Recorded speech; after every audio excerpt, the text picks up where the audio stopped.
Hi everyone, I'm Max. Welcome back to the Toysmith Flutter, a monthly podcast designed to save you time, make you money, and hopefully put a smile on your face. Last month, we looked at the latest trends in impulse toys and gifts and sat down with Rick Durr from Learning Express to learn how he works to deliver the wow factor for everyone shopping his store. This month, we dive into social media tools and tips and tell the unique story of the Utica Zoo and how they brought their favorite animals into the homes and hearts of their customers during the pandemic.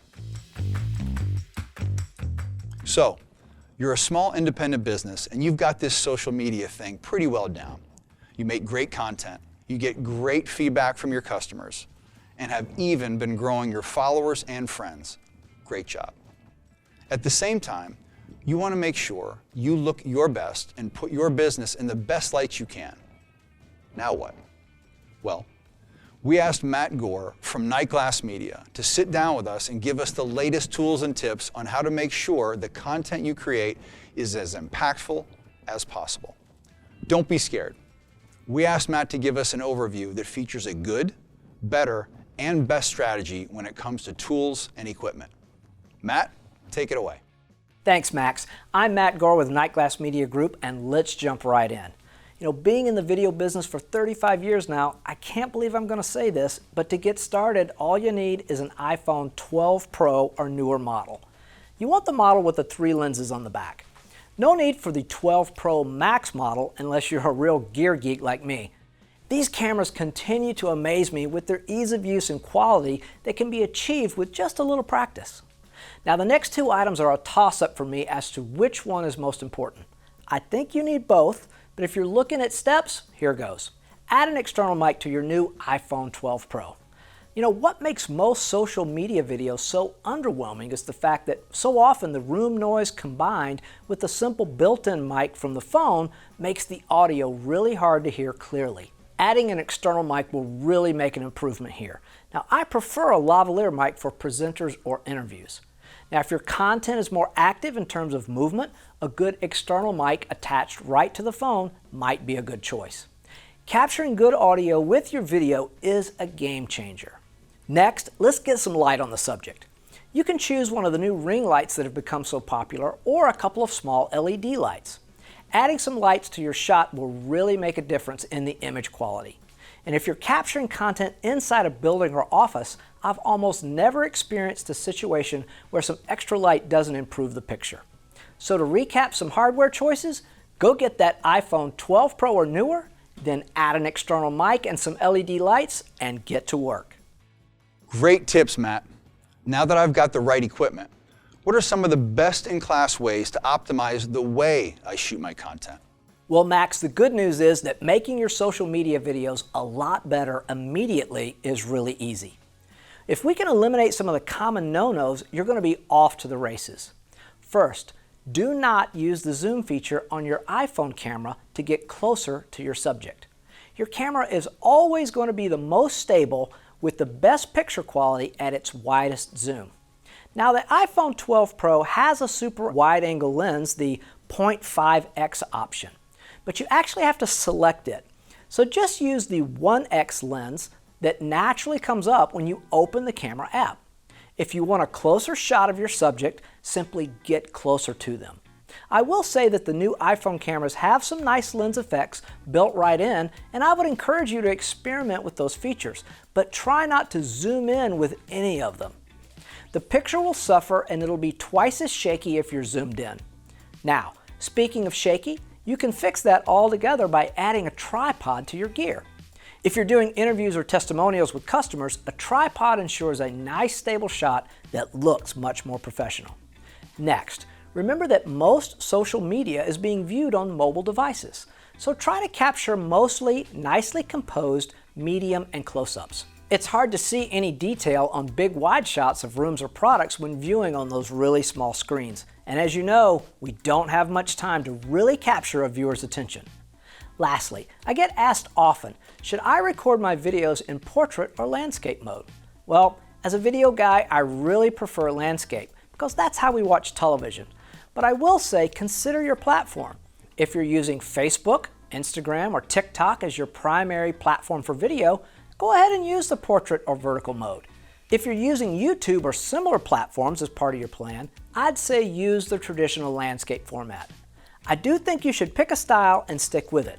Consistency in your content over time makes an impression and really starts to build your brand. So Max, there's a few tidbits for you, and I hope that really helps all of our video warriors out there. Matt, that was great. Thanks for the tips and the great ways to make sure we are shooting the best content we can. And folks, remember, no matter how intimidating social media can be, just remember to be yourself, stay authentic, and your fans will always respect your efforts. Next up, we take a trip to the zoo, and not just any zoo, but the Utica Zoo in New York State. The zoo's operation manager, Kyla Jacobs, heads up their efforts in showcasing over 200 animals, representing 99 species. What can I learn from a zoo to help grow my business, you might be wondering? We think you might be surprised. Kyla sat down with us to talk about how she drives consumer engagement and sales in one of the colder parts of the country.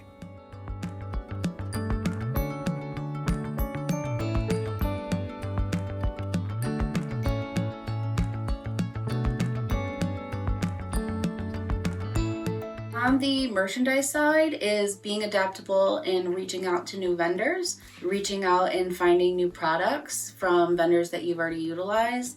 For plush, we had a list of our general stock that we always had and a few types of animals that we don't have but tend to be good sellers. We reached out and found ones that might have been in stock that we wouldn't have thought of that we brought in to sell. Non-retail side, we had to be kind of adaptive. What feed products might be available, what cleaning supplies. Our normal cleaning supply product that we utilized was not available for quite some time. So we had to adapt and find something else that worked just as well, was safe for our animals and reasonably priced. At that point, supply chain issues, everything was costing more, took longer to get in, so it would be buying more in bulk and having to find a way to store that properly. We have some really good local distribution centers actually for bigger chains that we could reach out and say, hey, we are low supply on this, could you donate? Is there anything where you could supply us at a discounted price? We actually got a donation of almost 100,000 masks of single-use masks that we had donated to us that we utilized for our staff, we gave to visitors, just to keep everyone safe that at one point we couldn't find anywhere. So we got those donated to us. When something was in stock, we bought as much as we could and hoped that the visitors loved our product and the animals were safe and fed for the day.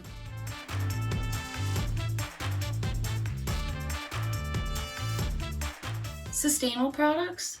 We have some houseware type items that you wouldn't think you would find in a zoo gift shop. We have beeswax wraps, so they're reusable, basically cling wraps. It's sustainable, it's conservation minded, and they have cute animal prints on them. So we tie it in that way as best we can, but we think that it's a worthy cause for us, being conservation minded, that we offer products like that.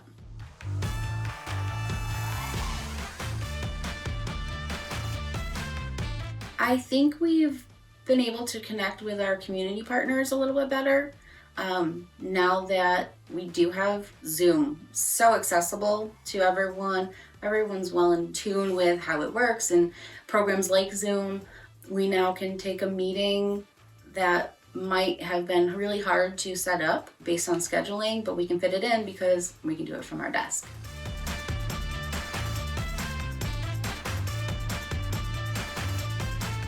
Favorite place to be. I want to be a zookeeper when I grow up. I always like when I am in our gift shop, having a kid come up, huge smile on their face, doesn't want to give a toy up because it's now their favorite toy, and having that connection of like, why is it your favorite? What are you gonna name it? Like, does it have friends at home? Making that connection, it highlight of my day whenever that happens. Even just seeing what toys they wanted to buy that maybe mom and dad said no, and saying, okay, that might not be the item the parent wants the kid to get, but it's a popular item, whether they bought it or not, and seeing things like that. Zooming the zoo animals for parties and fundraisers, we love it. If you can't get to the zoo, Kyla and her team bring the zoo to you. What a great idea. Also, a quick note to add here. 2021 was the single highest attendance year for the zoo in almost 10 years. Kyla, keep up the great work, and thanks for giving us all inspiration on how to think differently and drive new business. Last but not least, let's check what categories need to be at the top of your shopping list. Here are your top 5 must-haves for this month. Laura, take it away.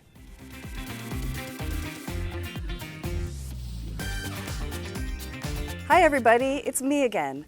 As we do in every Flutter episode, it's time for a quick overview on the products you should be ordering this month for your store as the weather starts to warm up and the activities move outdoors.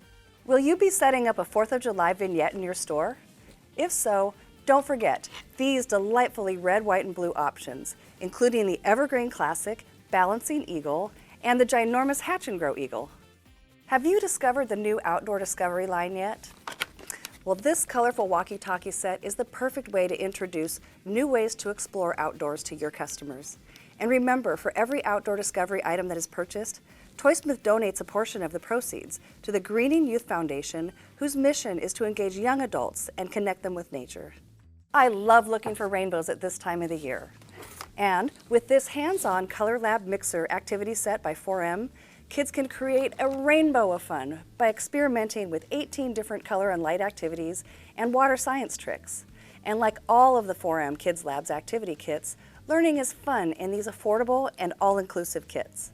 It won't be long before the weather really heats up, so now's the time to stock up on your water play items. And since we seem to be on a rainbow trend today, this Dash and Splash Rainbow Water Slide will help keep things cool on those warm summer days. And at 16 feet long, riding a rainbow has never been so much fun. Last but not least, we can't leave Impulse out of the mix, and as you know, nobody knows Impulse quite like Toysmith. And new for 2022 are the Dragon Bite hand puppets. These beautifully detailed hand puppets are soft and squishy, and they come in 3 vibrant assorted colors. Rawr! Well, there you have it.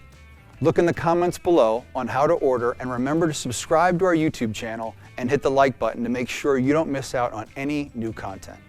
Thanks for tuning in, and we'll see you next month for another edition of Flutter. Happy selling.